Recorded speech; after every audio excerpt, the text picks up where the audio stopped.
Vamos a meternos de lleno en una de las conspiraciones más decisivas de la historia, la conjura sacerdotal que acabó sellando un destino.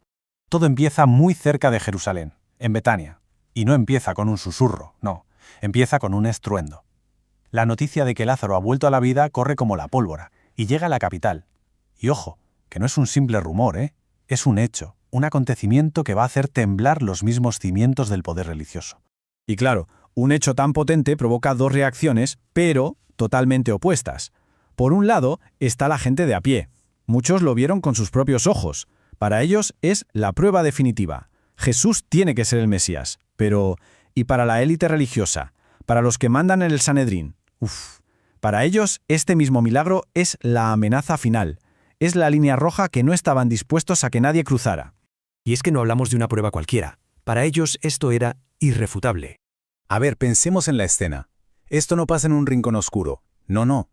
Sucede a plena luz del día, con una multitud de testigos. Un hombre vuelve a la vida delante de todos. Y claro, los espías de los líderes religiosos estaban allí, tomando nota de todo. Salieron pitando a informar al Sanedrín. El resultado, reunión de emergencia. La cosa se estaba descontrolando. Mucha gente, muchísimos de los que lo vieron, empezaron a creer en Jesús, y eso hizo que saltaran todas las alarmas en el templo. Y aquí es donde la historia se pone interesante. Porque, lo lógico ante una prueba tan aplastante sería como mínimo dudar, ¿no? O incluso tener fe. Pues no. Para los sacerdotes fue todo lo contrario. La evidencia era tan potente que no podían desmontarla con sus trucos y argumentos de siempre. Y eso, en lugar de hacerles pensar, lo que hizo fue encender una furia mortal. Habían llegado a un punto de no retorno. Esta amenaza que sentían que podía acabar con ellos provocó algo que nadie se esperaba, la unión de enemigos que se odiaban a muerte. Fijaos qué curioso. Por un lado, tenemos a los saduceos, la élite, los poderosos, los racionalistas. Su creencia fundamental era que no hay resurrección. Y de repente, ¡zas!, un hombre demuestra públicamente que están equivocados. Su dogma central hecho pedazos. ¿Qué sienten?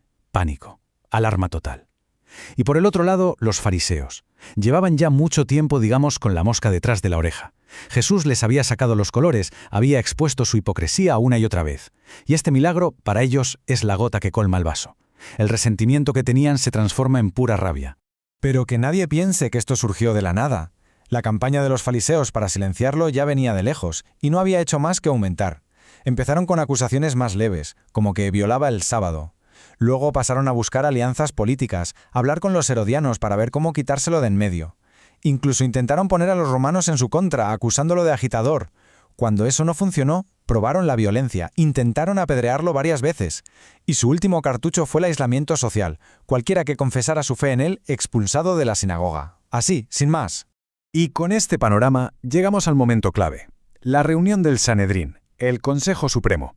Pero ojo, que nadie se imagine un grupo de hombres de acuerdo en todo. Nada más lejos de la realidad. El ambiente allí dentro se podía cortar con un cuchillo. Había tensión, había división. Imaginemos esa sala. Esa unión entre fariseos y saduceos era como poco frágil. Se cuidaron mucho de no llamar a los que podían poner pegas, como Nicodemo.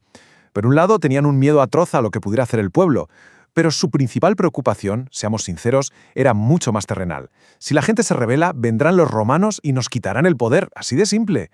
Y sin embargo, en el fondo de sus conciencias, una vocecita les decía que lo que estaban haciendo era luchar contra el mismo Dios.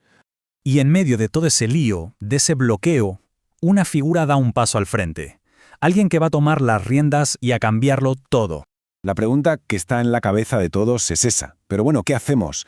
Es una pregunta que demuestra que estaban completamente perdidos. Reconocen el milagro, saben que Jesús tiene un poder inmenso, pero están paralizados, atrapados entre el miedo al pueblo, el pánico a Rama y para colmo esa sensación terrible de estar yendo en contra de Dios.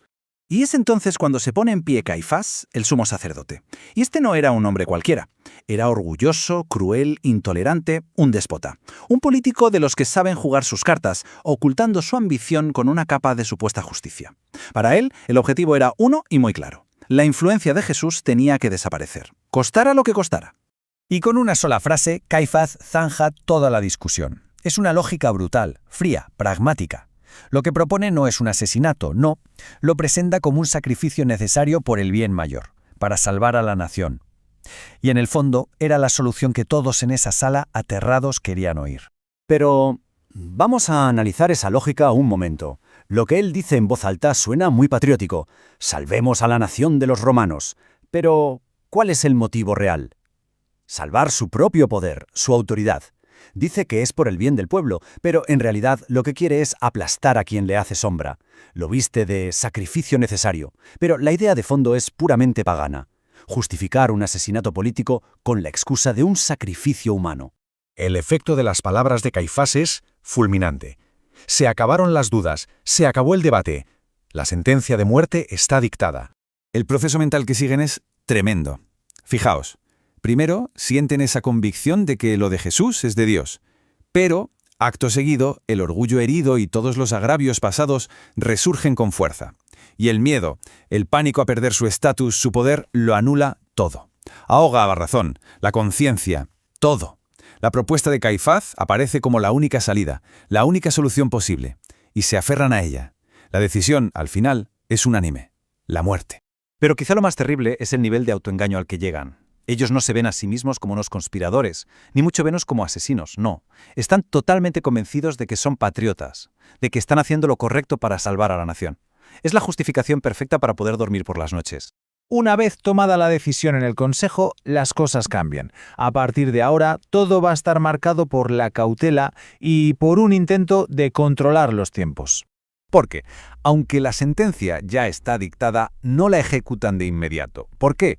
Pues por una razón puramente estratégica. Les daba pánico la reacción del pueblo. Sabían que si actuaban a las bravas, podían provocar justo la revuelta que querían evitar. Así que deciden esperar a un momento más propicio.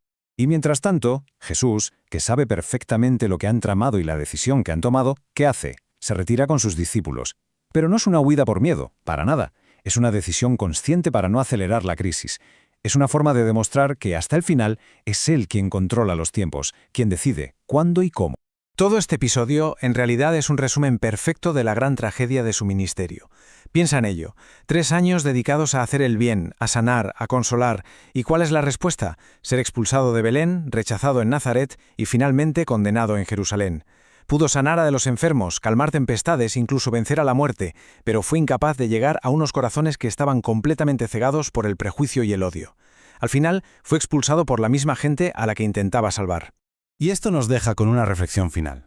Un mismo hecho, un milagro innegable, una misma verdad.